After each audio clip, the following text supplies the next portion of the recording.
Calcutta university CBCS আন্ডারে যারা পড়ো ফিলোসফি অনার্সে 6 সেমিস্টারে CC14 ওয়েস্টার্ন এথিক্সের এমসিকিউ সলভ করে আপলোড করেছি।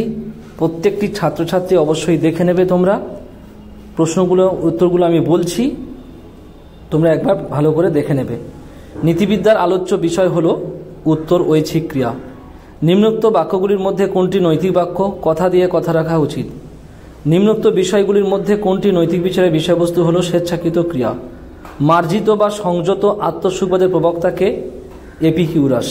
মানুষ তার স্বভাববশে সুখ কামনা করে, এই ধারণার সঙ্গে জড়িত মতবাদটির নাম কি? মনস্তাত্ত্বিক সুখবাদ। তৃপ্ত শূকর অপেক্ষা অতৃপ্ত সক্রেটিস হওয়া ভালো, কার উক্তি? মিল। অ্যারিস্টটলের নৈতিক মতবাদ কি নামে পরিচিত?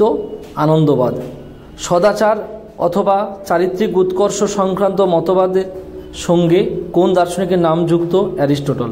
কর্তব্যের জন্য কর্তব্য, এই নীতিটির সাথে কোন দার্শনিকের নাম যুক্ত? কান্ট। শাস্তির যৌক্তিকতা সম্পর্কে সংশয় প্রকাশ করেছেন কে? সমাজবিজ্ঞানী।